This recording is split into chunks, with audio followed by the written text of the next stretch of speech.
Eu fui ganhar menos para a Sonai que ganhava quando jogava futebol. Uma das primeiras teses de investimento que montamos desde o início era utilizar Machine Learning e AI na altura para retalho. Foram 650 milhões de cash in. Bezos. Onde é que vais custar custos? Se calhar a AWS nunca apareceria e não era a empresa Trillion Dollar Company que é hoje. Os VCs aumentaram 8 vezes versus quando nós começamos. Na altura ninguém conhecia a Prozis, não tinha a marca que tem hoje, e quando chegavas lá e vias o top line que tinham e o lucro que tinham, dizia, como é que isto já está aqui? Participando no ecossistema global, aquilo que eu quero é que os incentivos tenham alinhado para todos nós ficarmos mais fortes, porque se os outros investidores ficarem mais fortes, vou fazer com investimentos com eles e eu também vou aprender e vou ficar mais forte.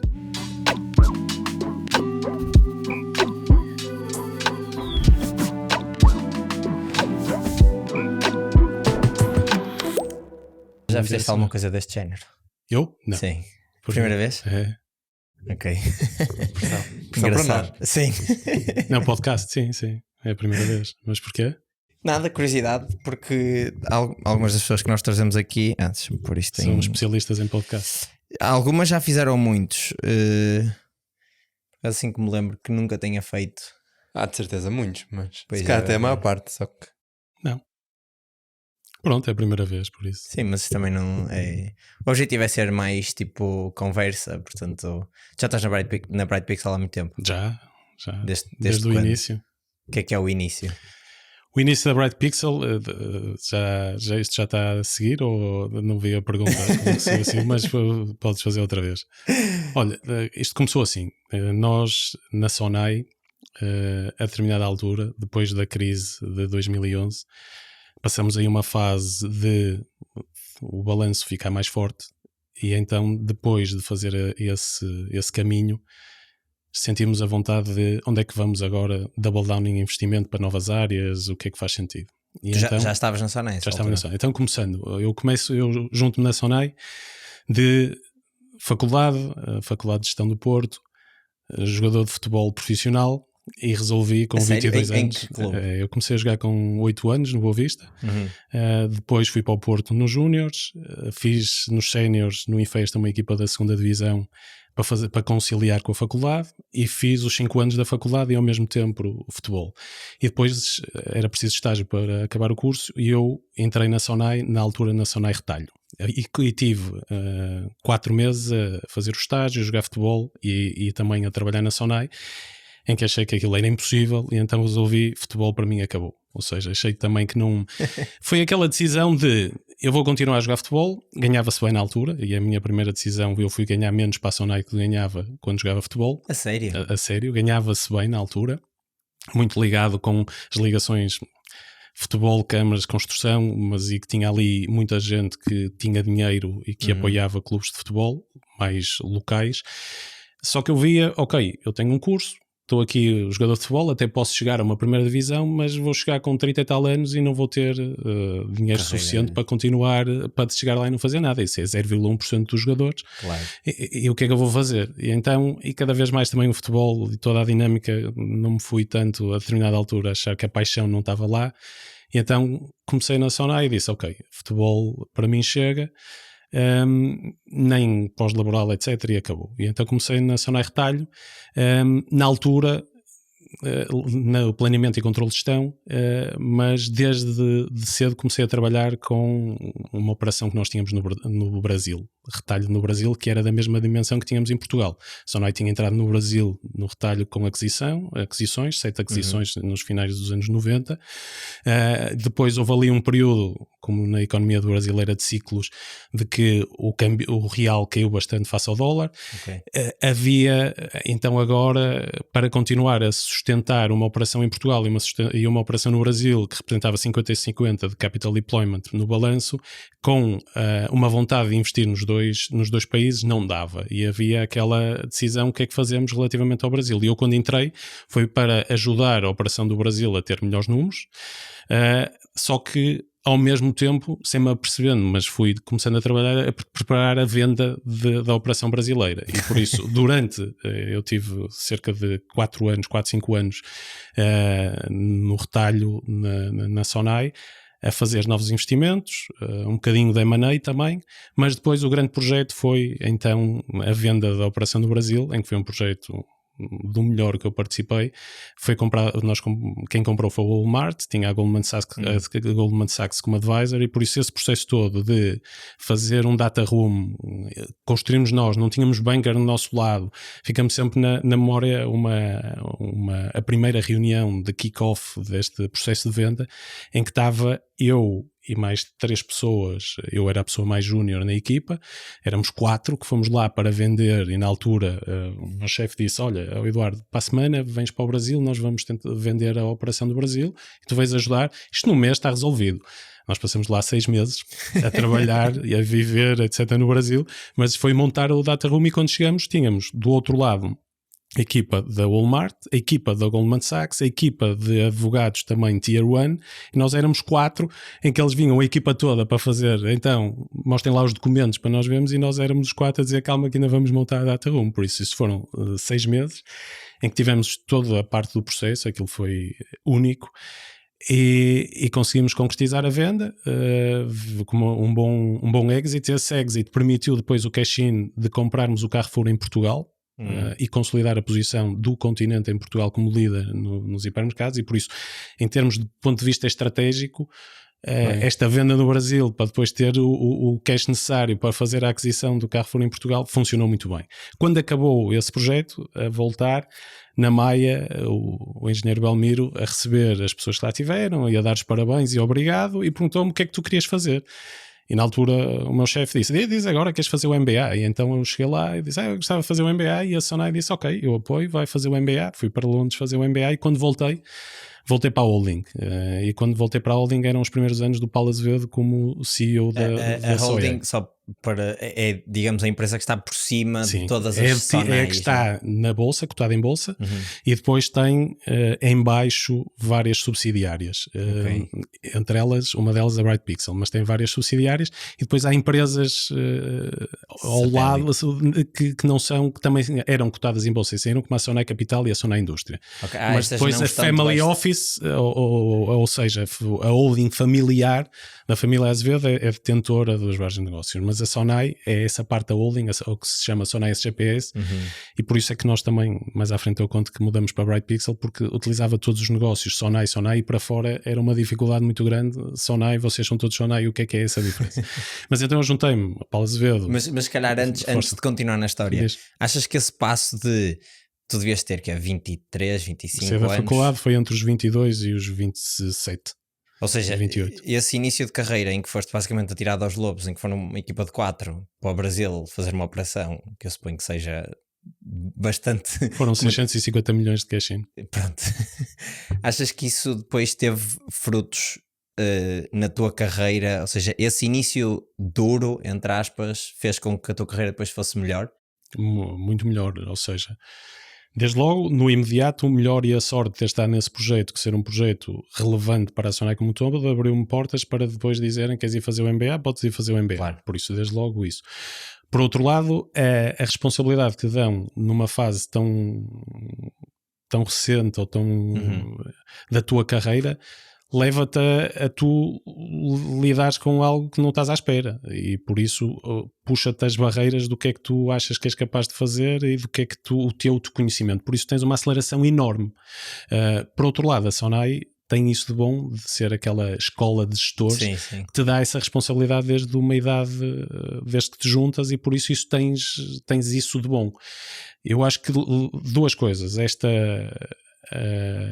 O desafio que te dão, que tu não estás preparado para ele e obriga-te tens que te safar, e por outro lado lidar com a ambiguidade. E esta ambiguidade eu tive a sorte, olhando agora para a minha carreira e depois esses passos que olhas para trás e fazes a ligação, parece que me estava a preparar para qualquer coisa. Eu tive a sorte de não ir para uma função rotineira, de a coisa já existia, já estava montada, e tu entras ali para executar. Era um bocado, olha, vê lá, chegas aqui em folha em branco, queremos ajudar a operação do Brasil, vê lá como é que podemos fazer isso. Quer dizer, está bem. Não há regras. Ou então vamos entrar aqui num processo de due diligence e vocês os 4 e agora vejam qual é a melhor forma. E essa parte de lidar com essa ambiguidade numa fase tão inicial da tua carreira leva-te a tu quando fazemos os assessments 360, etc., eu tenho um nível de conforto com ambiguidade que é maior do que o average, que o normal. Sim. E isso não tem de bom nem de mau, é esta realidade. Quando entras depois em VC, isso é bom, mas tem essa parte.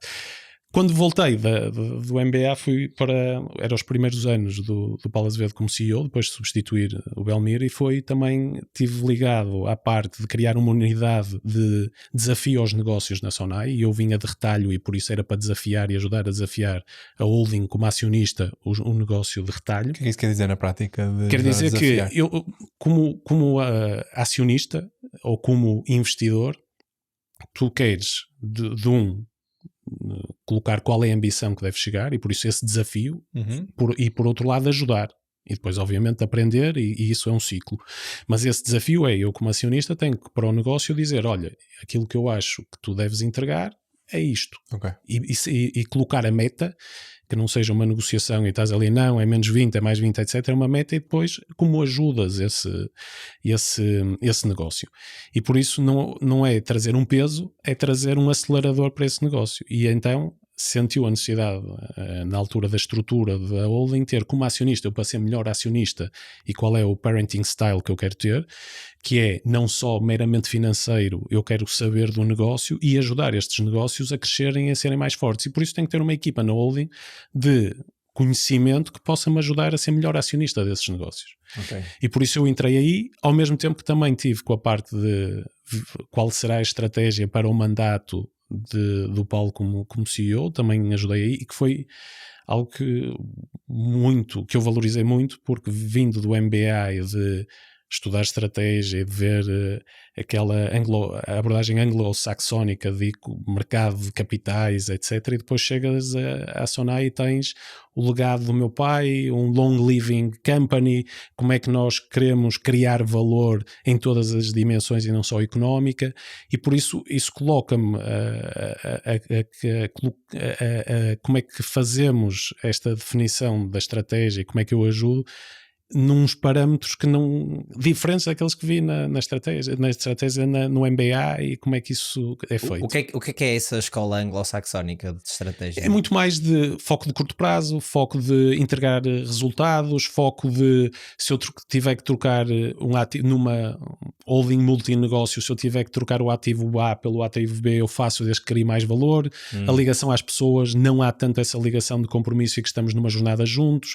E achas que isso vem de onde? Achas que vem do facto de, se calhar, as empresas no Reino Unido e nos Estados Unidos serem menos familiares do que cá em Portugal, por exemplo? A questão de ser familiar dá-te uma perspectiva de longo prazo.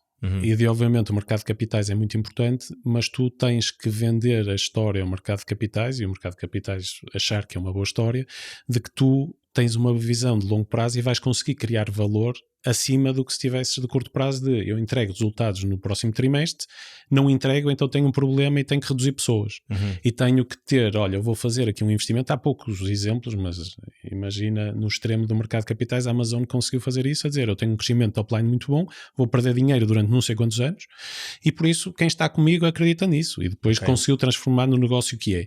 Mas imagina a pressão a dizer, não, tu estás a perder dinheiro, mas no próximo quarter tens que dar dinheiro, e tu perdias dinheiro, e então eu chegava lá e dizia, Bezos, qual é a reestruturação que tu vais fazer? Custos. Onde é que vais custar custos? Que negócio vais fazer? Se calhar a AWS nunca apareceria e não era a empresa trillion dollar company que é hoje.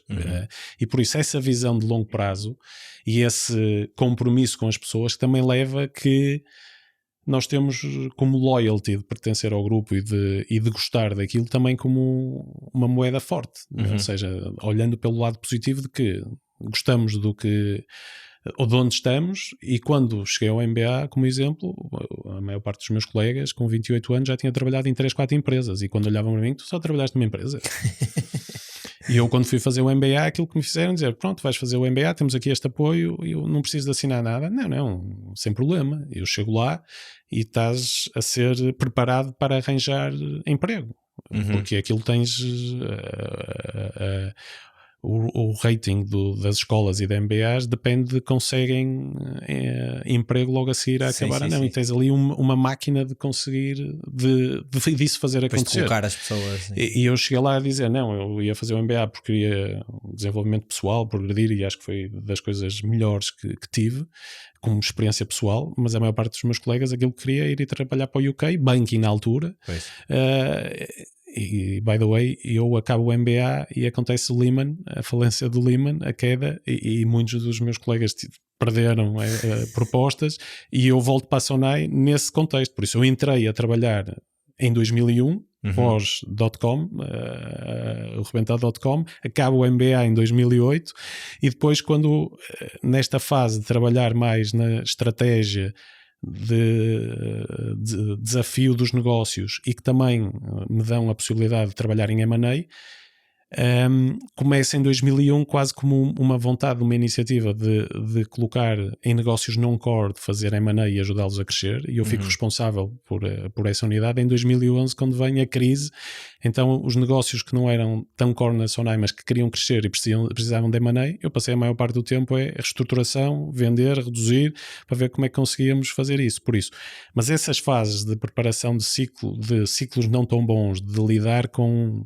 se quisermos, o falhanço ou situações que não correm tão bem, acho que também me deu aqui a humildade de perceber que as coisas não correm só bem e tens que ter o ciclo todo, e às vezes as correm bem, e vindo também do desporto percebes isso, o trabalho está lá e a sorte dá muito trabalho, mas se tiver 1 milímetro bate no poste e és o pior, e se 1 milímetro para o lado entra, és maior, e por isso...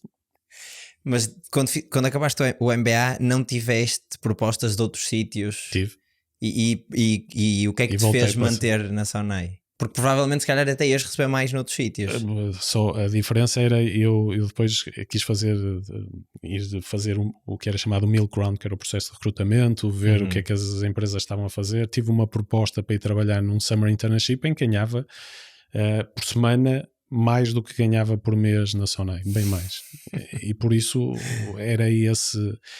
Aquilo que me fez voltar, se calhar, foi o projeto de trabalhar perto de um novo CEO do Paulo, também de esse compromisso de vais embora, não é preciso fazer nada, e do apoio que me deram, e desta loyalty de achar que fizeram por mim e proporcionaram-me fazer isto, que sinto-me bem em voltar e não em ficar. Ok, interessante. Pois, porque normalmente um MBA em Londres...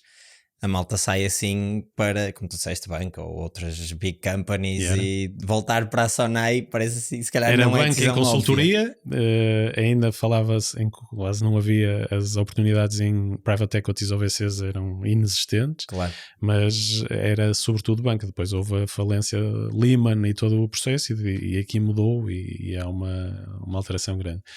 Mas para mim era isso, era o desafio de trabalhar numa holding multinegócio, de a oportunidade que me davam de trabalhar perto do CEO, e de a abrangência que tinha de funções, porque eu tinha estado num só entidade, mas nem departamento, mas a abrangência de coisas que eu já tinha tocado era maior do que muitos colegas meus que tinham trabalhado em 3 empresas. Pois era isso que eu ia dizer, tu só trabalhaste na Sonai, mas a Sonai é muita coisa. Muita coisa em muitas áreas, e por exemplo, depois em 2011, nessa parte, deram a possibilidade de ser secretário do Conselho de Administração da Sonai e da Excom. Que mais uma vez aquilo que me preparou foi horas e horas de reuniões de Conselho de Administração, de reuniões sobre negócios tão diversos como real estate, imobiliário, como retalho, como novos negócios que queríamos entrar, com uma diversidade muito grande, de ver a dinâmica de discussões, o que é que achava que uma composição de board que podia fazer sentido, quando houve alteração de board, ajudar também quem é que deveríamos recrutar, o perfil, e por isso tens essas horas de treino em que, por um lado, dava-me aqui uma ansiedade grande porque gostava de participar ativamente na discussão e ter mais ownership, mas ao mesmo tempo chegas lá e estás a ter aqui uma oportunidade única de ver estas peças a mover. Adicionalmente a isso, houve também uma vontade de e-commerce estar a ganhar cada vez mais importância em Portugal e aceleração. Vamos lançar o eVentures, Sonai eVentures, de investir em B2C e-commerce.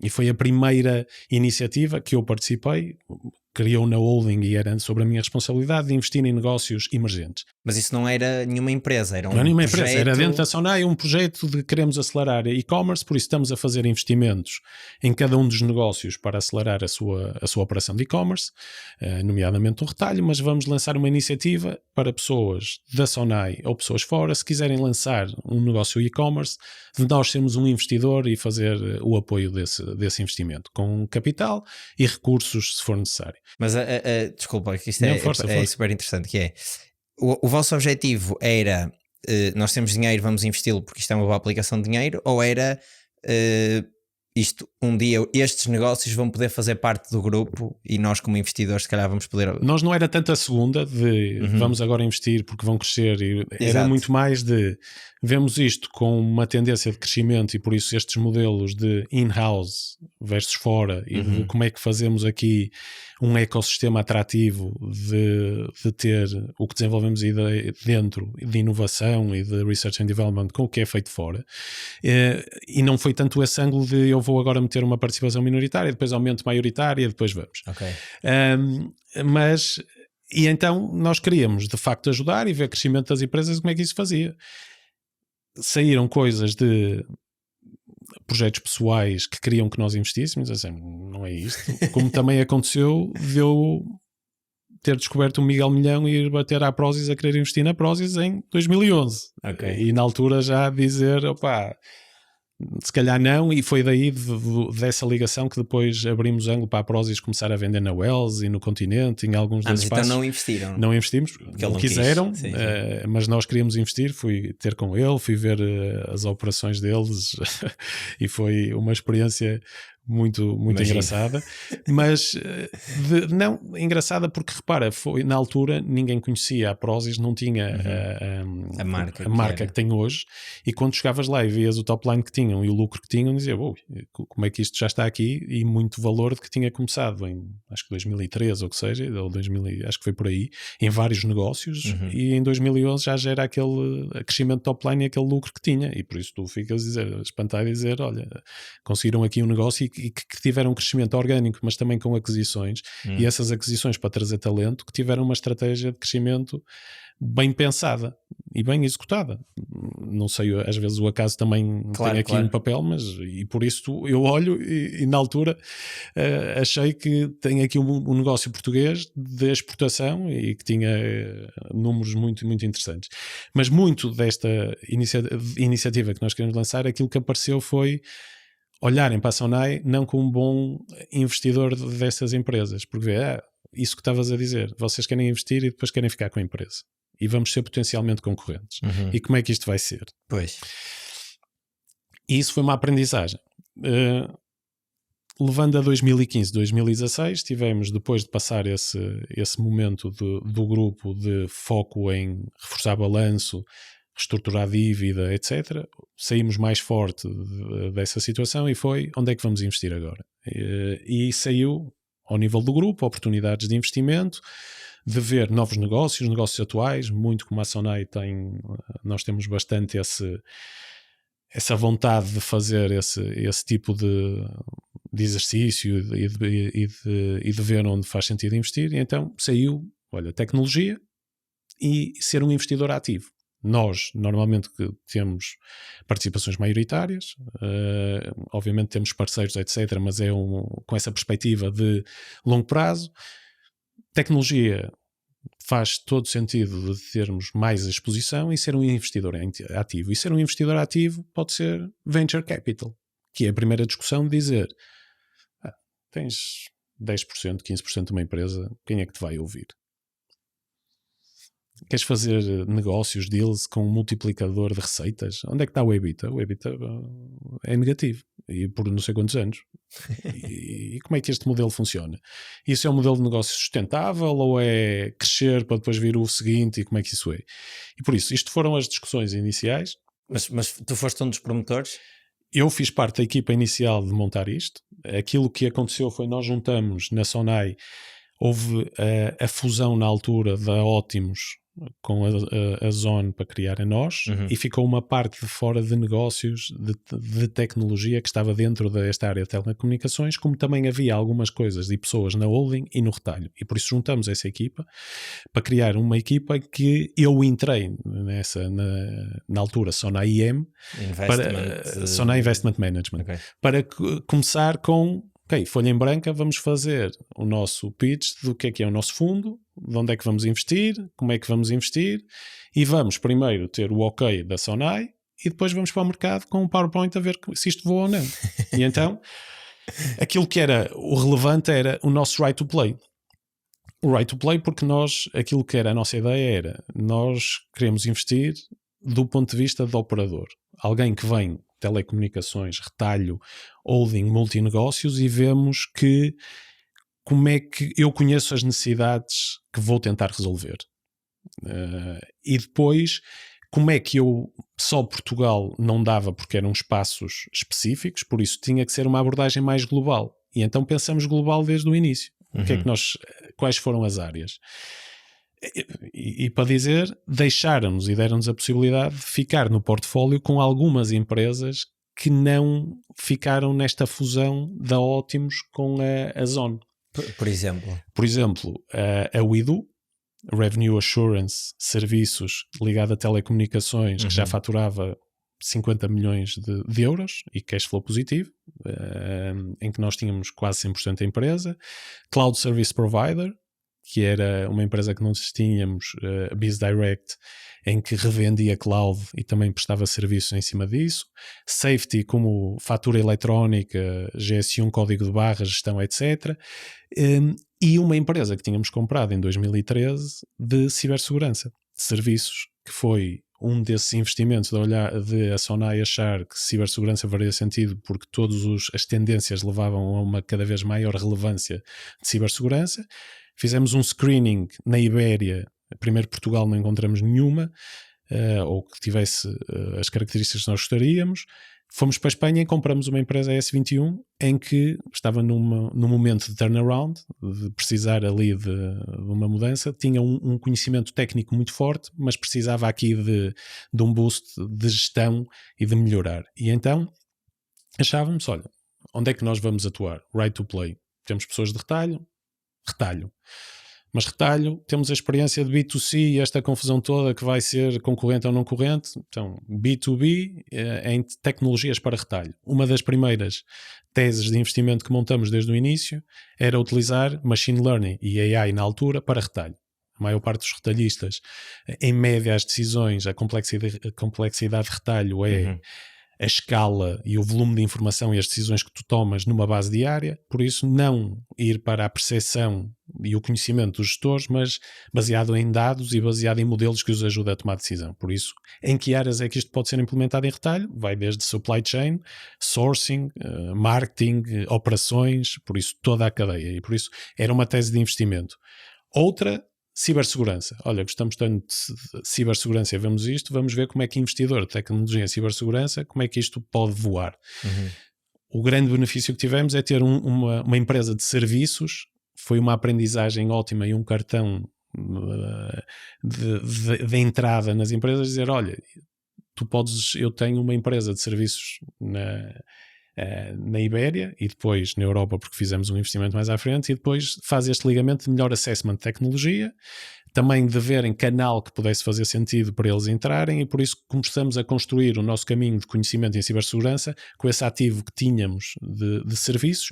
Chegamos ao fim vendendo este ativo de serviços, mas com um conhecimento em tecnologia que depois já ajudávamos a equipa, o negócio de serviços a reformular a oferta, etc. Por isso houve essa passagem. E depois tecnologias para telco. E quando fomos para tecnologias para telco e a tentar, aquilo que vimos é que era um segmento mais narrow, em que os players gostavam de desenvolver a sua tecnologia e não comprar.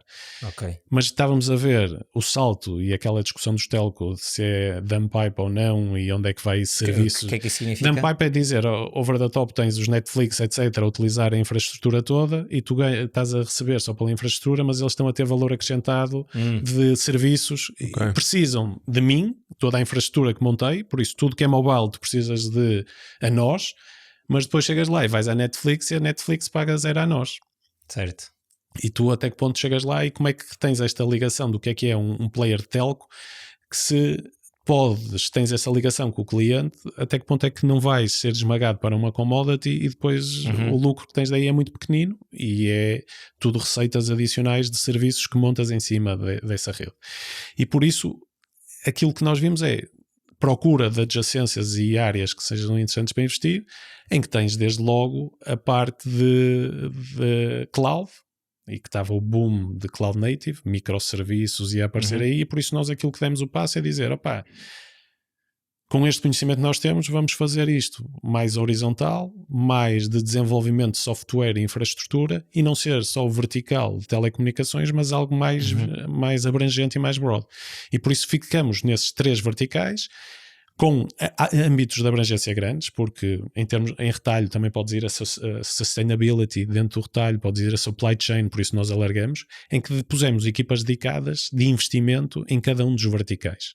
Mas as pessoas que vocês tinham, ou seja, quando vocês definiram essas teses, tu disseste que o grupo inicial era uma amálgama ali de pessoas internas de várias subempresas do grupo. Sim. Vocês já tinham experiência? Alguém lá tinha experiência de VC? Nós tínhamos sobretudo experiências em corporate M&A, mas não VC. Por isso foi a aprendizagem de VC. Não sabíamos nada. Ou seja, tínhamos 0 quilómetros de... Como tudo que também temos muito na Sonai é vou varrer o mercado e falar com o máximo de pessoas para saber o que devo saber.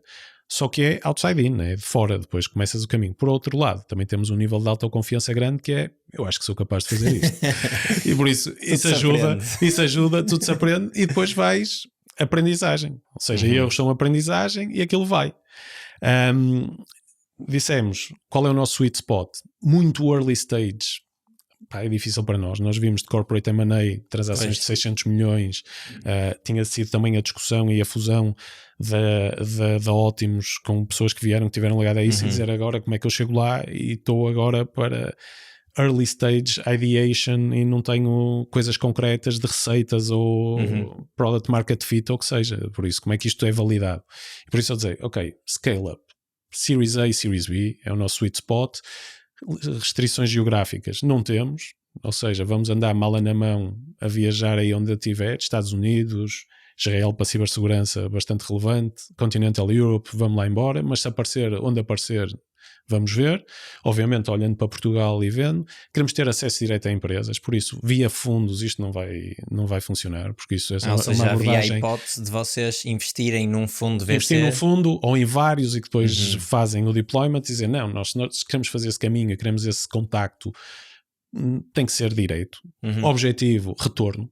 E retorno, vamos ver qual é o benchmark de cada vintage e ter esse retorno. Vamos ter um fundo, na substância, um evergreen fund, que não tem início nem fim, é em isso contínuo. Era uma das coisas que nós estávamos a discutir. É em contínuo, por isso em substância é isso. Mas é em contínuo, ou seja, vocês têm um valor X que está sempre lá, ou têm um budget por ano? No início aquilo que nos deram podem investir 200 milhões, em que o nosso tração que conseguíamos gerar era mais ou menos 20 a 40 milhões por ano. Pelo pipeline que tu conseguias trazer, o número de deals, aquilo que fazíamos de contas, a equipa que tínhamos para depois fazer o acompanhamento desses investimentos, achávamos, olha, se fosse 40, em 5 anos 200 era, e aquilo que foi o pitch depois para o LP, que era a Sonai, a dizer, certo. Acho que sim.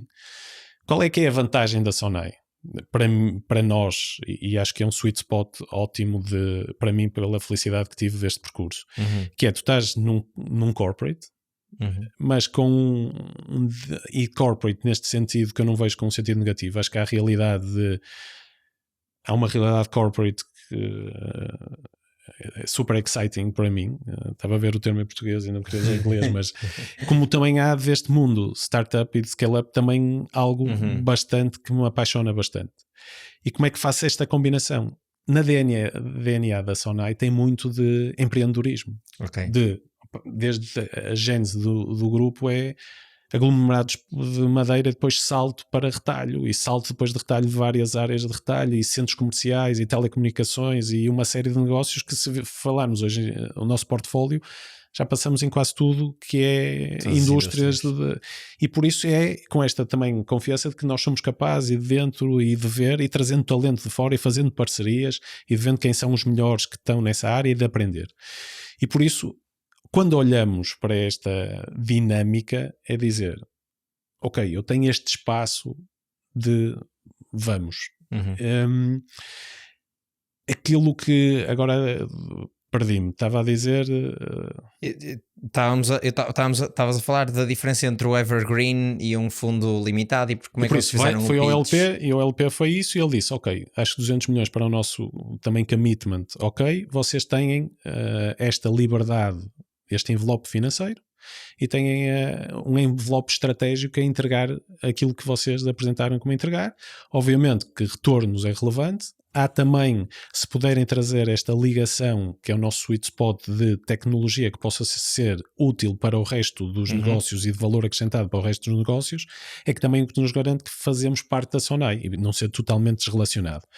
Aquilo que nós utilizamos é cada vez mais, e sempre usamos advisors e experts dentro do universo Sonai, como criamos a nossa rede, em que houve situações em que investimos em empresas que a Sonai já estava, em empresas dos negócios Sonai, a usar essa solução e nós investimos, como também conhecemos empresas e apresentamos aos negócios Sonai e eles passaram a usar. Ok. Mas também não tínhamos o impedimento que é, olha, isso para mim não é estratégico agora. Eu por mim não investia. E nós não podíamos investir. Não. Nós temos um Investment Committee que é da Bright Pixel, com autonomia de tomada de decisão. Ou seja, mesmo que não tenha ligação aos negócios do Grupo Sonai... Que não seja a utilização imediata ou que não tenha essa ligação, podemos investir. E investimento direto. E por isso, objetivo de retorno, sweet spot com a ligação, com que trazer sinergias positivas para o resto do grupo era um add-on bastante importante. E vamos, esses linkages que nós chamamos, desde logo, de criar esta rede relevante e vamos para o mercado. Papel, vamos lá para o mercado. É só para verem depois o que é que... Isto é só para situar no tempo. Isto foi em que ano? 2015, 2016. Ok. E vocês tinham um plano a X anos? Ou seja, vocês disseram no pitch, nós daqui a 10 anos vamos ter um retorno, ou esperamos ter um retorno de Y. Não. Aquilo que vês é que quando investes nesses depois, aquilo que nós colocamos é, vamos trazer os benchmarks do que é que são retorno e vamos nos comparar com esse retorno e queremos retorno acima da média. Em que o acionista disse, antes disso, disse, eu quero um retorno mínimo, que é este. Ok. E nós fomos nesse caminho a dizer, há um retorno mínimo. O que é que isso quer dizer? Como é que se pode definir um retorno mínimo e o que é que acontece se não for... É o custo acionista, fecha-te a porta. Okay, ou seja, eu não fecha faço... a torneira, acabou. Uma das vantagens que eu tenho é não faço fundraising nos moldes tradicionais. Sim. E não perco tempo a fazer esse fundraising. O único LP da Bright Pixel é a Sonai? Sim. Ok. No entanto, se a Sonai decidir eu não quero investir mais, acabou, ou vou para o mercado como muitas foram. De ver, começaram assim e depois abrem o capital, fazem esse passo e veem como é que isso faz. E por isso é aquilo que enquanto entregarmos retorno muito bem, quando não entregarmos retorno é o problema. Quando houve esse mandato, então vamos para o mercado. Um dos primeiros deles que nós fizemos, secundário da Armilar, ou seja, nós fomos o principal comprador dos fundos do Banco Espírito Santo e de ajudar a Armilar a ser independente, em que tivemos também temporariamente e que queríamos ajudá-los, etc. Conhecemos o Joaquim, o resto da equipa, o Pedro, obviamente, que também sei que esteve aqui. Sim, esteve aqui e vi ele a falar desse processo todo e que foi doloroso. Nós estivemos do outro lado. E nós fomos o principal comprador da LP e no que ele dizia nunca tínhamos feito secundário. E mais uma vez foi o nosso assessment secundário, 22 empresas no portfólio e nós dissemos... vamos colocar todas a zero e estas duas são as que estão no jogo, Fitsai e OutSystems. E por isso vamos garantir que acreditamos no retorno do nosso investimento com base nessas duas empresas. E estamos bastante contentes com o investimento que fizemos. E ainda somos acionistas, vi o fundo Armilar, tanto da Fitsai como da OutSystems, mas tivemos outras surpresas ao longo do percurso. A Safety Pay também teve um exit bastante bom, muito bom, e por isso houve esta ligação a essa equipe. Outro ângulo foi early stage, não é a nossa praia, não dá.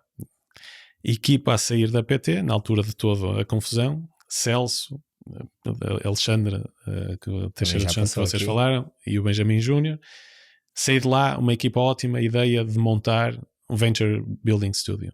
E nós, para ter 3 dimensões: uma, investir em startups early stage, muito early stage. Segundo, criar MVPs nossos, ideias que possam ganhar tração.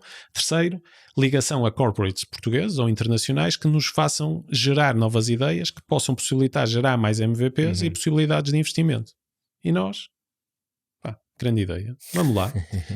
A empresa era nossa, com uma parceria com eles, mas quase 90% nossa, só na IEM, e para eles, marca Bright Pixel. Quem olha do mercado até parecia que eram coisas diferentes, e eram diferentes, mas não ligadas, e por isso, ou seja, aquilo que nós colocamos no papel e a flexibilidade que nos deram de fazer sentido, de ir para early stage e de ir também para essa dinâmica de secundário. Para além disso, ainda tínhamos de montar os nossos investimentos de VC, e tínhamos 3 empresas, 4, mais de later stage, em que uma das estratégias que nós montamos nessa empresa de cibersegurança de serviços foi: vamos fazer um player pan-europeu e vamos começar a tentar fazer aquisições em vários países europeus, porque achamos que há um ângulo de consolidação, e a nossa tese é: o mercado de cibersegurança na Europa vai crescer, no mundo todo, mas a Europa está muito aquém. De serviços ainda está muito local, por isso vamos fazer esta consolidação. Um investidor português não vão ver tão mal assim, um alemão, um francês, um espanhol, ou seja, estamos bem. Se calhar não querem um americano a liderar isto, e vamos fazer essa consolidação, e começamos a tentar comprar empresas em França, no UK, conseguimos uma no Luxemburgo, tentamos outras e não conseguimos, e por isso fizemos este pacote em que depois, nessas empresas no portfólio, tínhamos a discussão de criação de valor, M&A ou exit. E passado uns anos, 2021, concretizamos o exit, algumas mais cedo e outras mais tarde, dessas 4 empresas de later stage. Por isso, ou seja, naquilo que é, hoje em dia vemos cada vez mais os fundos a ser multi-stage e a ter diferentes perspectivas. Vocês começaram logo do início multi-stage. Nós começamos do início logo assim, em que aquilo que queremos é equipa dedicada a cada um dos verticais, equipa que faz o ciclo todo, desde pipeline generation, deal making e portfolio management, que é eu acho que é o atrativo e a dificuldade de fazer VC, que é: eu tenho que criar pipeline, e para criar pipeline posso ter a minha rede de relações e a tese de investimento em determinados segmentos, áreas que são interessantes. Vou à procura de oportunidades de investimento e tenho que montar isso para criar um pipeline de 1000, para depois receber 100 que são mais ou menos, que consigo contacto e que possam ser de alguma forma interessantes, para depois afunilar em 10 para investir em uma. E por isso, ou seja, esses números estão mais ou menos perto das... Sim, não estão muito longe. Assim, mas... Ou seja, de 1000 para 1 é o desde... Sim, mas tu desse 1000 para 1 vês algumas, desse para 100 vês logo que não dedicaste, que não faz fit com aquilo que estás à procura, e depois desses 100 para 10 aí é que podes ter uma abordagem de mais profundidade e de ver como é que isso toca nas tuas áreas de investimento, a atratividade, os números, o espaço, e depois então fazer ter term sheets, algumas são aceitas, outras não, e como tal depois tens uma taxa de sucesso que decorre nessa. Mas depois tu chegas lá, fazes isso, por isso tem que ser alguém que tem que ter a parte de conhecimento da necessidade do cliente, da tecnologia, e depois tem que ter a parte de deal making também. Ou seja, eu chego lá e vou fazer o pitch a um founder de: olha, o meu dinheiro e eu vão ser bastante úteis para vocês. E ele achar que sim, e depois entro na ronda. Normalmente nós queríamos liderar, por isso apresentamos a term sheet ou co-liderar, apresentamos uma term sheet com as condições e depois tem que fazer o processo de assessment e o que nós chamamos de value creation plan, de o investimento, onde é que nos vai levar, a ambição que nós temos e como é que podemos ajudar a chegar lá. E depois entras para o board, em que nós, board members, em todos os investimentos que fazemos, ou no mínimo observers, em que participas no board, em que queres ajudar na empresa nos desafios que tem, seja escalar de 1 para 10 milhões, seja de 10 para 100. E por isso entras nessa jornada em que, sabendo que estás na posição mais fácil, que ser fundador é muito mais difícil do que ser investidor, sim. que eles é que estão a sofrer ali no dia-a-dia todos os embates que estão a ter. E é a única aposta que eles têm, não é? E aquilo que tu trazes é o benefício de ter um portfólio, benefício porque tens o conhecimento de muitas realidades, o benefício de tu estás focado só nisso, eu trago um ângulo um bocadinho lateral e de pensamento de outras formas, que é uma adição, e que te utilizas como sounding board, utilizas como te ajudar a abrir portas, utilizas-te a chegar a clientes que de outra forma não conhecias, a criar relação e rede de pessoas que possam ser úteis, seja para reforçar a tua equipa, C-level ou advisors para te ajudarem nos teus desafios. E por isso é nessa caminhada de desafio, dizer, olha, como é que é, não pode ser mais, ou se eles já lá estão, estás a ver as variáveis e como é que isso está. Sim, se já lá estão, desse desafio é como é que eu te posso ajudar cada vez mais em meter essas peças e trazer estes ângulos laterais e de dimensão que está a acontecer, porque aquilo que nós vemos é, se tu és um investidor, um founder que desenvolve uma tecnologia, agora vai procurar um use case para resolver isso, pode ter valor, mas há uma dificuldade grande de procurar esse use case. Se tu chegas lá e tens do outro lado, que é, não, eu tenho uma necessidade do cliente e vou atrás de resolver essa necessidade e sei muito bem como é que se resolve e tenho este conhecimento dessa área e vou entregar isso, ainda mais, está muito melhor preparado, ainda melhor para ter sucesso. Mas se tu tiveres ainda o pensamento mais à frente de indústria-setor, dizer, ok, não é só nesta necessidade, é esta dinâmica vai funcionar assim da indústria e isto vai para esta forma, e tu vais-te desta narrativa e desse posicionamento andar para trás e o que tens que fazer para lá chegar, mais focado no início, mas depois abrindo e aumentando a abrangência, é aí que tu consegues os decacorns e consegues ter aí os retornos brutais. Tens um exemplo dessa dinâmica? Ou seja, o que tu disseste no fundo, deixa-me ver se eu consigo traduzir, eu como founder tenho aquela abordagem, tenho o mais, se calhar a pior das abordagens, que é, eu tenho uma ideia para uma solução qualquer, não sei se alguém tem este problema, vou tentar a hammer looking for a nail, não é? Depois tenho o contrário, que é, percebo que tu tens uma dificuldade qualquer, vou-te resolver, vou criar uma solução para te resolver a dificuldade que tu tens hoje. E a última, que é que tu disseste que era a melhor de todas, é, eu imagino um futuro daqui a 10 anos em que toda a gente vai, ou um grupo relevante de pessoas ou de empresas vão ter esta necessidade e vou construir para esta necessidade. É isto? Essa última classe é o chamado os visionários, não é? Os category leaders, chegaram lá e criaram uma categoria nova que na tua concorrência anterior não estava ali, e que tu chegas lá e tens um Blue Ocean que vais surfar e que vais ter essa oportunidade. Mas esses também são muito mais difíceis de... Claro, são muito mais difíceis, há muito mais acaso, só que há muito mais acaso, exatamente. Ou seja, eu estou a construir para um futuro que não... Pode haver mais acaso, mas tu tens fundadores e aqueles que fazem... às vezes pode ser first timers, mas que está a fazer second e third time, que veem claramente que quando estão a fazer o pitch inicial, a visão que lá colocam já é nessa combinação e de ser o category winner. Depois podem não conseguir lá chegar, a execução, ou ninguém tem uma bola de cristal e as coisas podem ir de formas diferentes. Mas tem de ter esse pitch, e por isso tu consegues desde o início ver se o pitch é, eu tenho esta tecnologia, e tu começas a falar qual é o use case, ainda estou à procura de use case, de product market fit, etc. Ou tu chega lá e dizer, olha, o product market fit que eu vou atrás é este, porque há esta necessidade, há isto, hoje é feito assim e desta forma e daquela, isto está aqui subótimo e eu vou por aqui, e há outros que é, olha, vou começar por aqui, claro que tenho que ter validação no curto prazo, tenho que começar a ganhar clientes, tenho que ter isto, mas o pitch que eu vou-lhes dar é eles terem a noção do que é o potencial de mais à frente, que é uma nova categoria que está a aparecer. E por isso aí depois é que é a total disrupção do que é que isso é feito. Sim. Faz sentido. Vou voltar àquele tema do Evergreen Fund, porque acho que é o mais diferente, pelo menos das pessoas que temos trazido cá. Neste fundo, ou seja, vocês não têm aquela lógica dos 10 anos em que levantam 50 milhões e depois têm de alocar esses 50 milhões nos primeiros 5 anos e depois no final dos 10 anos está-se à espera que haja uma ou várias exits que paguem o fundo e ainda deem os retornos aos LPs, portanto a malta que pôs esses 50 milhões no fundo. Certo. Quais é que são as principais vantagens de ter este fundo Evergreen? É mais fácil ou como é Evergreen também há mais responsabilidade? A vantagem é ter mais flexibilidade. Ok. A vantagem é a flexibilidade. Imagina, eu chego lá e vejo 2021 super aquecido a apresentar-nos term sheets e vinham a dizer, opá, a vossa não é aceito, olha, vieram aqui alguém e deu 10 vezes aquilo que vocês estão a dar.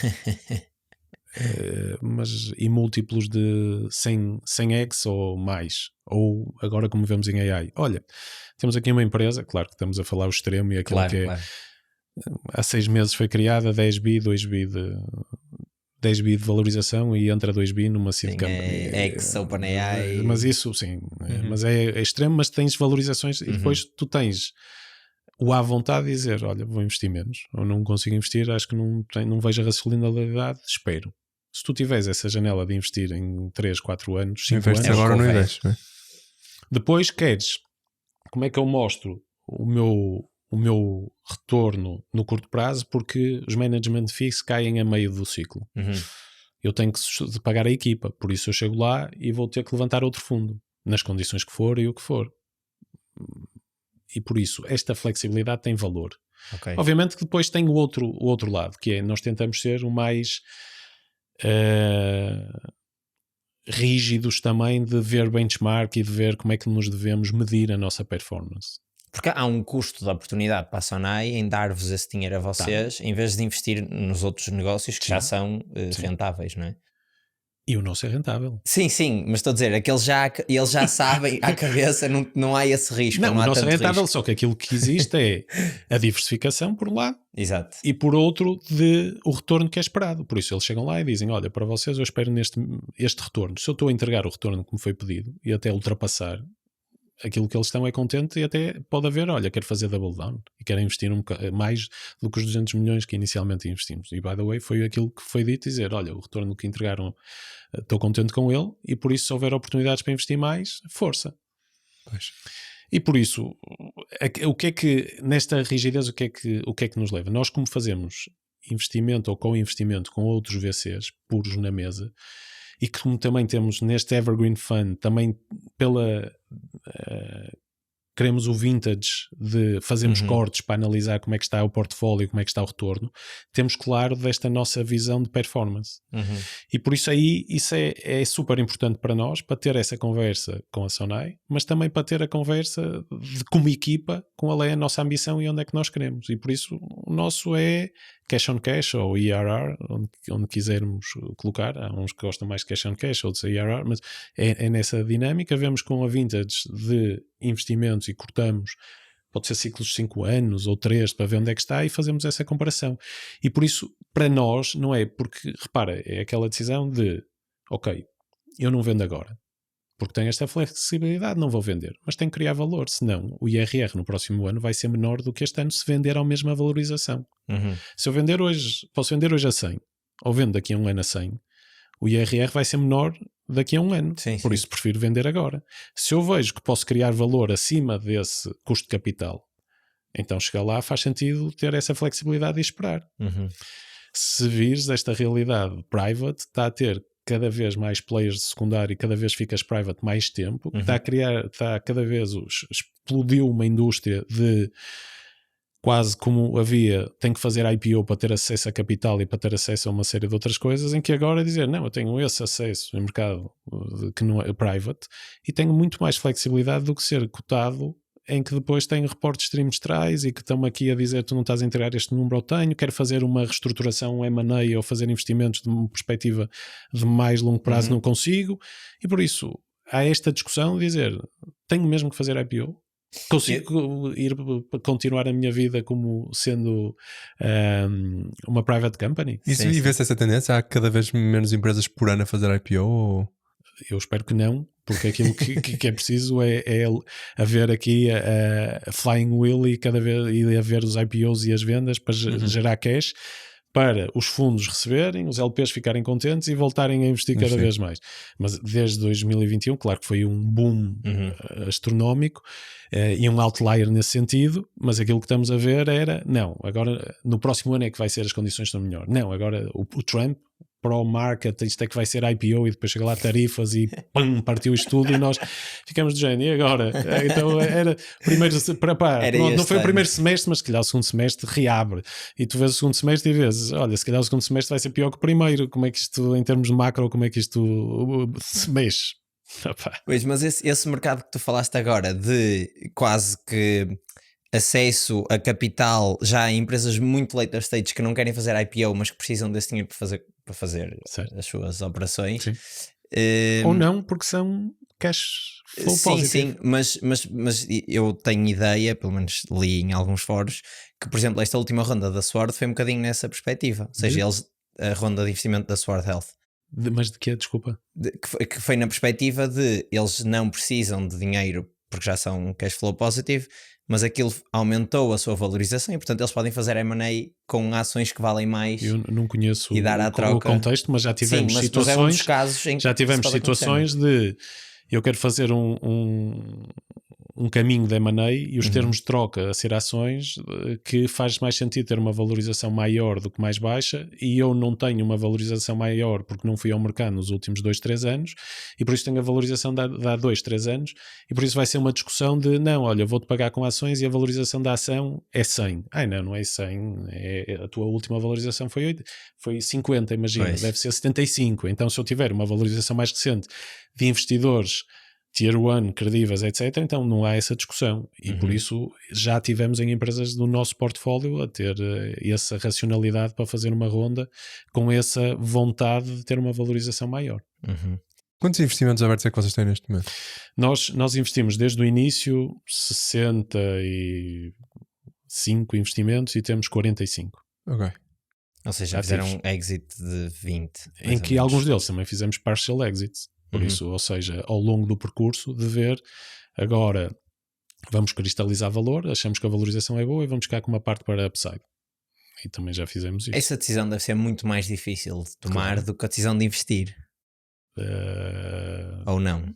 Quer dizer, as suas especificidades. Depende dos casos, claro. Não, repara, mais uma vez, aquilo que tu vais pôr com qualquer investimento é preço de entrada, preço de saída. E depois não temos bola de cristal, começas a colocar as várias teses e a tese de como é que achas que isto possa evoluir. Obviamente que tem a parte da execução da empresa, tem o ambiente concorrencial e tens a dinâmica da indústria. E por isso jogas com essas variáveis e essas dimensões e vês depois como Investment Committee o que é que acreditamos relativamente à nossa aposta. E depois essa aposta, como em 90% dos casos está errada, mas depois vemos o que é que dá. Mas aquilo que é importante é nesses 10 que a coisa funcione e funcione bem. E por isso, mas é essa decisão, a dificuldade do início é, tu chegas lá e vais ter a discussão como empresa e como portfólio. Por isso, na empresa, se estás a entrar early stage, que és um multiplicador grande do valor que vais ter, com potencial de dimensão de mercado, qualidade da equipa, tecnologia, e tem as condições necessárias para escalar para esse retorno que nós queremos, e depois vamos vendo a execução que tem. Quando chegas em termos concretos, dizer, olha, para agora a festa e trago este retorno, ou não, continuo. E se continuo, que parte? E é para upside, qual é o upside que eu espero ou não?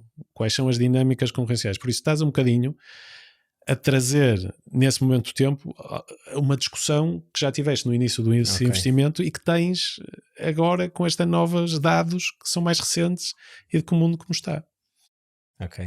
Acho que é igualmente difícil. Não sei, porque eu pessoalmente custa-me mais perder uma oportunidade do que se calhar...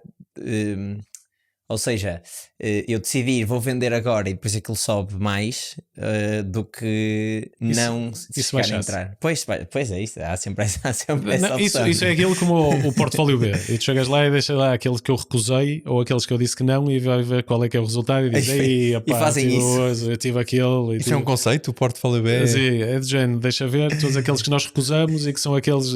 Ainda hoje estávamos a falar com um investidor e estava a dizer que ele disse que não há Wiz. No início, Angel Investing. E por isso foi comprada pela Google 32B. E por isso chega lá e diz: ele disse que não, e dizem porque é que disse que não, e a explicar, etc. Mas faz parte. Claro. Nesse caso, o portfólio B dele vale mais que o portfólio A. Então.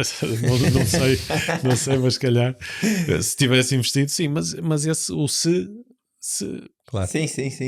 Não, acho que aquilo que nós sabemos é que isto é um jogo de números. Por isso fazemos as apostas e 90% estão erradas. Claro. E por isso aquilo que deves ter é a consciência é o ter isso presente, que é 90% estão erradas. E seguir. Nós falamos muito de, agora, números, investimentos, etc. Mas vocês têm uma equipa grande, maior do que se calhar um VC, pelo menos cá em Portugal. Quais é que são os desafios de gerir essa equipa? O desafio é porque nós temos 3 verticais em que tem equipa dedicada a cada vertical. Ou seja, tem quase como se fosse um mini VC dentro de cada um dos verticais. Sim, é isso. Em que cada um deles pode ter under management mais de 100 milhões. Pois. E por isso é isso. Depois também decidimos ter legal in-house. E por isso tem essa dimensão. E também, historicamente, tínhamos uma parte de back-office em que continuamos a ter, porque também somos debaixo de uma cotada que é a Sonaicom e faz isso. Por isso, mas em termos da equipa de investimento, somos uma equipa maior, mas se virmos a alocação a cada um vertical, acho que mais uma das dimensões que olhamos também é os management fees. Sim. E qual é o threshold management fees que devemos ter, comparar com o mercado, e o que é que se fosse, vamos levantar um fundo, o que é o que é pedido ou o que é o cobrado em termos de management fees, e por isso... Mas então vocês não têm aquela estrutura, mesmo dentro dos fundos, os partners do fundo, os managing partners, muitos deles têm skin in the game. Nós temos um modelo de compensação que replica o carry e que faz essa à nossa realidade, sendo um evergreen fund. Aí está uma das dificuldades de se tu quiseres fazer, porque tu chegas lá e tu és desse fundo e chegas ao fim do fundo, fechas e fazes as contas. Evergreen fund tens em contínuo e por isso tu obviamente que vais comparando com benchmark e vais fazendo cortes, mas não tem aquela simplicidade de cálculo, dizer fechou, deixa ver qual é o retorno, gerou, ultrapassou o hurdle rate ou não, qual é o carry que vai para a equipa e qual é aquilo que dou aos LPs. Por isso essa é uma dificuldade de ser um evergreen. Como é que gerem isso? É sempre que há um exit ou fazem... Exit, retorno, vemos o retorno acumulado, temos isso em mas fazem, essas dimensões. Tipo, está uma vez a cada 2 anos, uma vez a cada 5 anos, não. é sempre que há um exit? Vemos a dimensão de exit, retorno acumulado. Ok. Vou fazer uma pergunta que até foi o Humberto que fez, que é pedir-lhe ajuda a fazer aqui algumas das questões. A pergunta que ele fez é: nós agora temos, quer dizer, startups têm acesso a uma série de ferramentas de financiamento diferentes dos fundos, portanto, nomeadamente fundos europeus, CIFIDs, Banco de Fomento, etc. Como é que isso é quase competição com os fundos? Qual é que é a tua opinião sobre estas ferramentas? Como é que achas que isso o que é que achas que isso está a causar às startups e aos fundos? O que é que eu acho?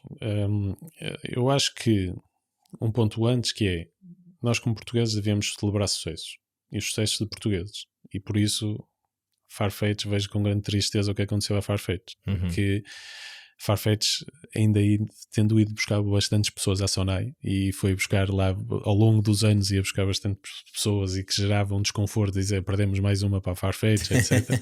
Mas acho que é uma história de alguém que teve uma ideia, teve uma base sólida em Portugal e fez esse crescimento em Portugal, e por isso o sucesso, quando fez a IPO, e esse sucesso da Farfetch é algo que é relevante para todos nós.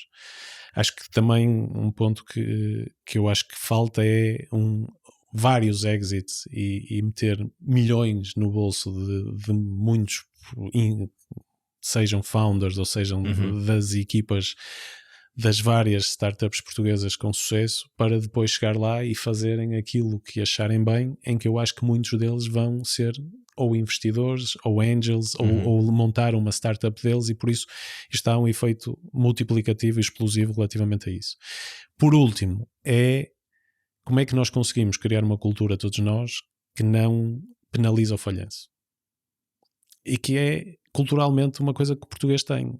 Fado, a questão de não é tão notícia, startups, etc, porque isso depois chega lá e pode rebentar a seguir, ou pode e faz parte do jogo. O falhanço é uma aprendizagem, e todos os falhanços que eu tive ao longo da minha vida, que foram muitos, serviram a propósito de eu aprender algo que nesse sucesso aquilo dá. Eu adoro desporto e por isso, e era um fã do Michael Jordan quando era miúdo. Ele dizia que foi ele tinha os lançamentos e os lançamentos que tinha feito nos últimos clutches, que eles chamam de lançamento nos últimos segundos para vitória ou derrota, e ele dizia todos aqueles que tinha falhado, e que eram muitos, para dizer estes foram o que me possibilitaram ter estes que eu fiz para ganhar. E que eram menos do que falharam, mas foram aqueles que deram os 6 títulos que ele teve da NBA. E por isso é esse falhanço que nos possibilita ficar mais fortes e ir para essa vitória que achamos que é a vitória que estamos à procura. Levando ao ecossistema português, eu acho que o ecossistema, desde que nós entramos e hoje é muito mais desenvolvido e muito mais numeroso do que era na altura. Isso é ótimo. É ótimo. Agora, como em tudo, existem aqueles movimentos de mais, depois ajusta, depois, como queremos um crescimento rápido, vêm pessoas que não tinham experiência, como eu, e que depois chegam lá e alguns ficam e outros mudam, e isso faz parte. O que é que eu gostava? Gostava que, se me dissessem, o que é que eu gostava que esses fundos todos, maior concorrência, acho que é bem-vinda. Porque aquilo que vemos é concorrência a todo lado. Claro. Os VCs aumentaram 8 vezes versus quando nós começamos, a magnitude. E por isso é este crescimento, 8 vezes. E por isso existe uma maior concorrência ao nível global. Agora, aquilo que eu queria era que os incentivos estivessem alinhados para todas as peças do ecossistema saírem mais fortes, nomeadamente os founders.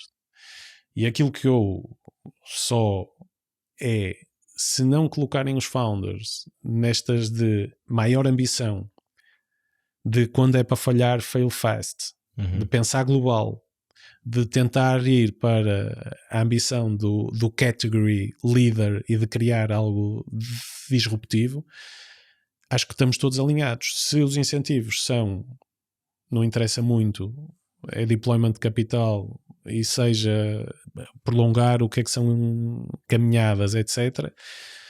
Isso vejo mal. Não vejo mal investir em coisas que de outra forma não seriam investíveis, porque tu chegas lá e tens 2 e tens os 10% e tens 90% que não investes. Agora, eu posso investir nos 90% em baixo, mas tenho que ter um threshold também ambicioso. Desses 90% vão se calhar desses 3 ou 4 que vão ser os 10% da manhã. Agora, eu não posso ficar contente se esses 90% estão lá em baixo e continuam a fazer lá, fiz deployment de capital e estou contente. Isso, como participante no ecossistema global, aquilo que eu quero é que os incentivos tenham alinhado para todos nós ficarmos mais fortes, porque se os outros investidores ficarem mais fortes, vou fazer co-investimentos com eles e eu também vou aprender, vou ficar mais forte. Os fundadores vão ficar mais fortes, muito mais, e por isso posso não investir num fundador agora que foi outro, não aceitou a minha term sheet, ou preferiu outro investimento, ou outro investidor, ou eu nem o conhecia, mas mais à frente, se calhar vou ter a oportunidade de investir. E por isso também vai ficar mais forte. As equipas de gestão também. Por isso, todos no ecossistema vamos ficar mais fortes. E por isso, este mais número, não vejo problema nenhum. Desde que sejam cada vez mais fortes e que nos puxem a ser mais competitivo. Eu fico mais forte se tiver uma concorrência mais forte ao meu lado. Sim. E eu vejo como esse ângulo de co-investimento cada vez mais de nós temos investimentos com a Armilar, temos investimento com os outros, com a Índico, para me lembrar de alguns que já tinha conhecimento quando o Stefan veio da Caixa, e tivemos investimentos também na altura com eles e que não correu bem, nessa empresa em específico, e por isso temos esses investimentos. 90% dos nossos investimentos são fora de Portugal. Claro. Gostávamos de investir mais em Portugal, mas temos estas áreas de investimento, e por isso aquelas que têm fit com aquilo que nós temos alguma pena de ver empresas atrativas no nosso sweet spot e que nós não tivemos a oportunidade de investir, mas pena porque gostávamos de participar e celebrar esse sucesso e fazer parte desse sucesso, mas também compreendemos que não podemos investir em todas, e por isso faz parte. Por isso, nessa resposta, de forma sucinta, mais e bons, ótimo. Alinhamento de interesses é o que eu procuro. Às vezes também não queria estar a dizer mal ou a dizer aquilo que eu só gostava era que houvesse esse esforço para haver esse alinhamento de que é criando este valor e estamos todos de todas as peças do ecossistema que ficamos mais fortes. E não só, olha, é deployment de capital. É a criação de riqueza que estamos à procura, acho. Claro. E como é que essa criação de riqueza depois tem um efeito multiplicador, e alguém que mete uns milhões ao bolso, eu devo ficar contente e não devo ficar com inveja, e devo ficar a chegar lá e dizer, tiveste sorte, teve muito trabalho e chegou lá, e a empresa foi cotada em bolsa e possibilitou aos seus colaboradores e à sua equipa meter uns milhões, e eles chegam lá e vão investir a outros, e que se calhar vão criar a oportunidade para investir milhões.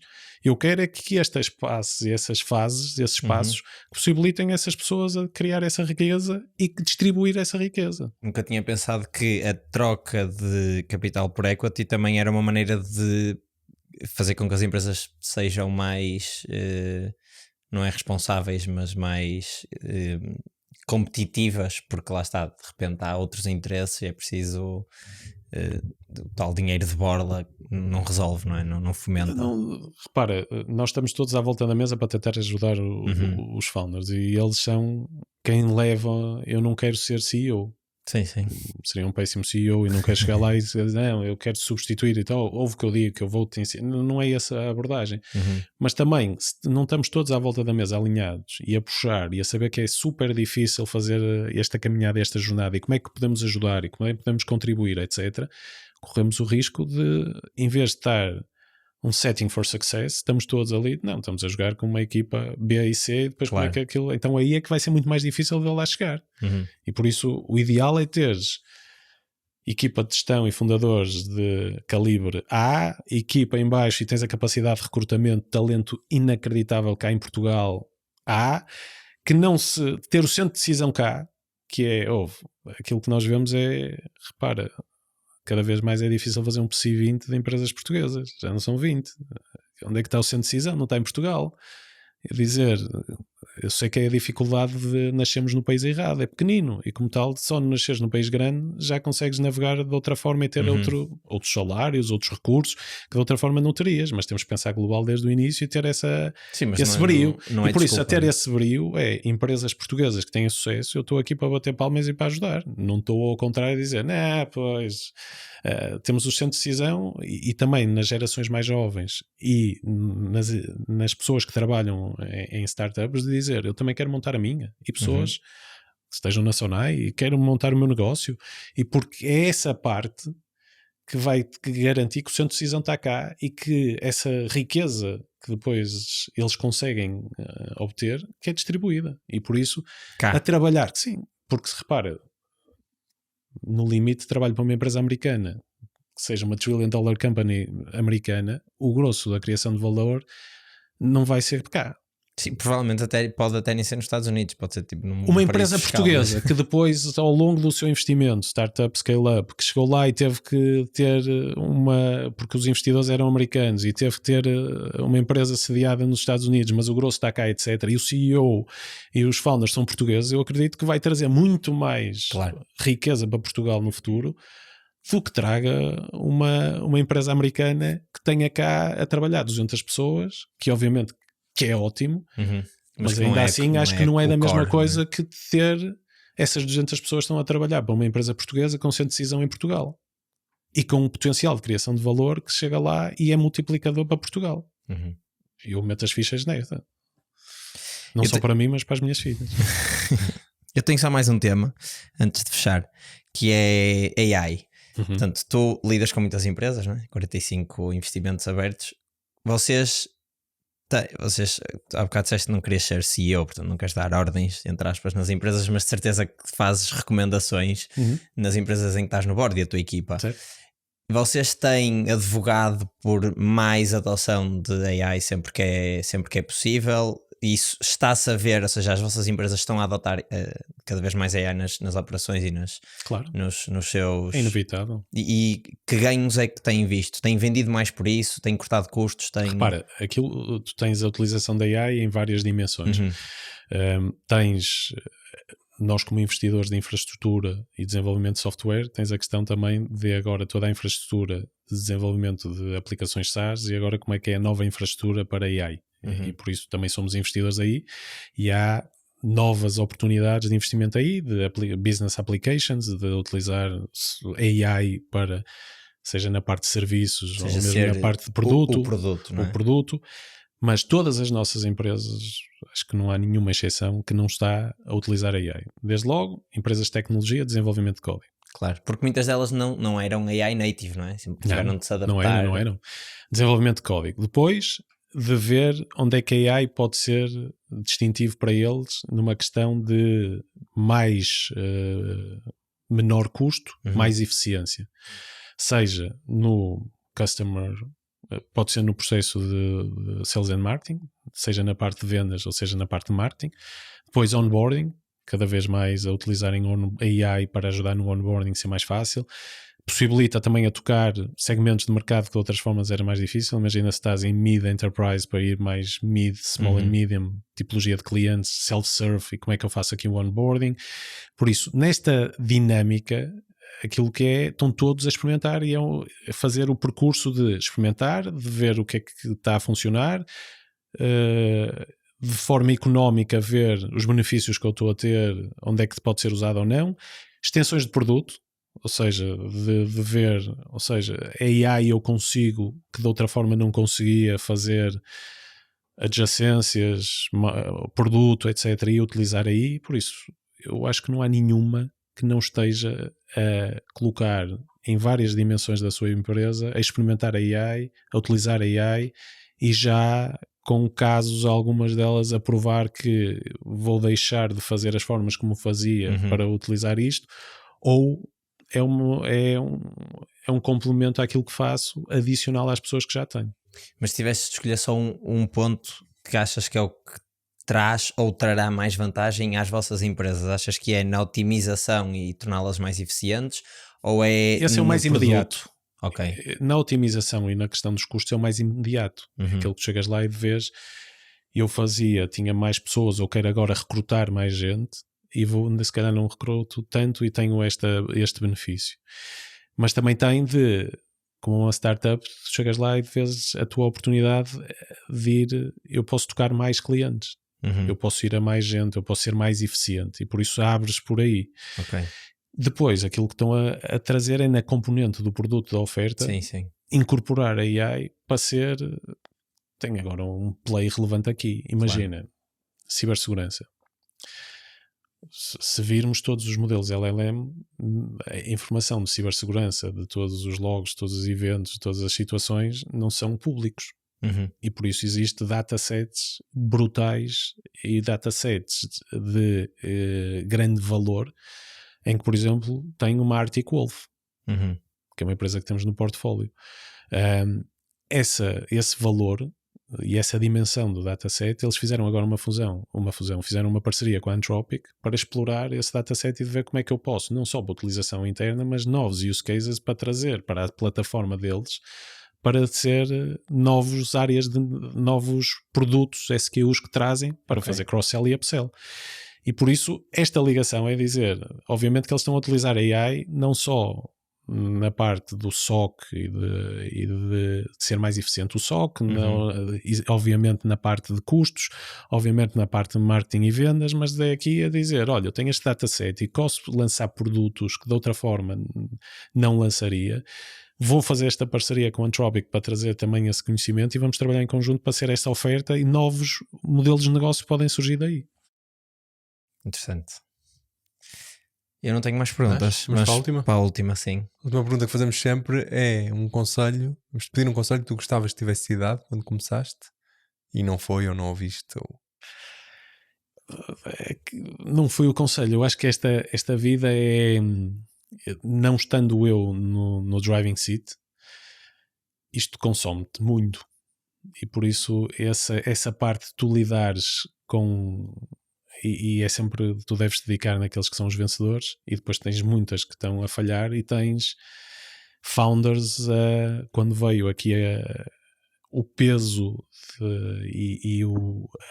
em 2011 a virar o Tech Winter e toda essa dinâmica, e a pressão cada vez mais de chegar aos resultados, de reduzir equipas, de reduzir, etc. Tiveste founders a chorar e a falar comigo, a dizer isto é a minha vida e o que é que eu vou fazer agora, e tu vives intensamente aquilo. E esta montanha russa de emoções, de num segundo estás a discutir um exit brutal e um retorno brutal, como também estás a dizer a falência e o fechar a porta e vão 200 pessoas e um founder que dedicou 10 anos e que sai de lá sem dinheiro nenhum, tem isto.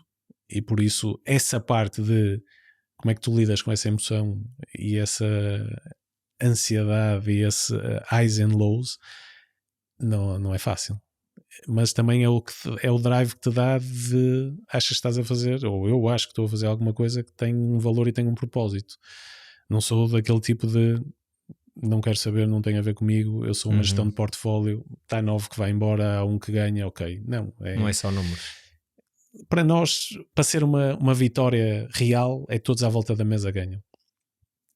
Só que num portfólio, ou seja, posso ter essa vantagem de 90% falhei. Mas esta parte de falhar faz parte do percurso, é aprendizagem e vamos embora. Acho que temos que ter essa consciência e treinar-nos a nós, mas leva a um consumo interno que depois, obviamente, que impacta a nossa vida pessoal, a família, filhas, mulher, porque não é fácil, ainda por cima o nosso portfólio tem desde Singapura aos Estados Unidos, por isso quando foi a pandemia tinha conversas desde as 7 da manhã às 11 da noite, quando passou ou quando vamos a viajar é ir a Singapura e vir em 3 dias, por isso a nossa vida é de mala e de andar à procura de oportunidades e de ver isso, mas como é que tu chegas lá, não desligas o telefone, não te vai cair, cai-te um WhatsApp, cai-te preciso de ajuda, olha isto, temos uma oportunidade M&A, tivemos uma proposta de ronda, que temos um investimento para fazer, trabalho nunca acaba, não é? Não, e por isso é como é que tu consegues gerir em termos interiores de desligar o off. Okay. Eu sei que se fala muito de investidores e agora há uma tendência nova que é os VCs a irem para founders e irem para não startups. Conhecia essa tendência, achava ao contrário. Começa a aparecer recente. Tu estás a falar recente, ou seja, cada vez mais estás a ver pessoas de VCs a quererem ter uma experiência como founder e entrarem em startups. E por isso é bom ou é mau. E há muito aquele tipo de VC, pois isto aqui estamos a trabalhar longas horas, etc, e vocês agora vão 1 mês e meio de férias e fazer uma caminhada, um hiking no Kilimanjaro ou fazem assim um retiro espiritual e conseguem fazer isto, mas isso não é bem assim.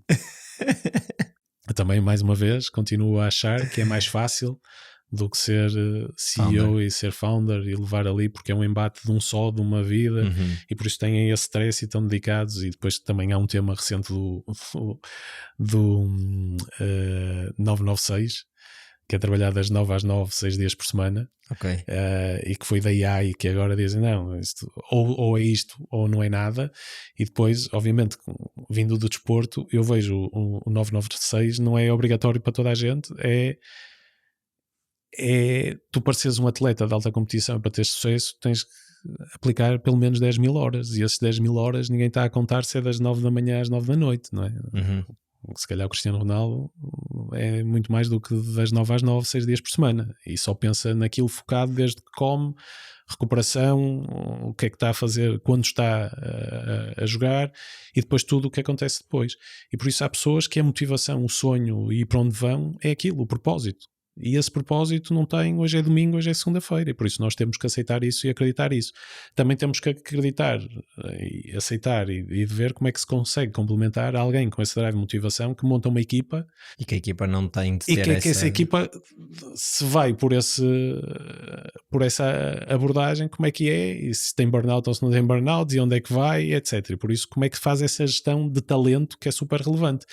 Mas eu acho que isso eu vejo como a paixão, o teu propósito e onde é que te dedicas. E isso, não, às vezes, há pessoas que não têm o dia e eu quero estar 24/7 e é sobre isto, só penso nisto e é o meu propósito. E depois há outros que dizem, ok, eu tive isso e agora quero um tempo off e como é que vou fazer isso?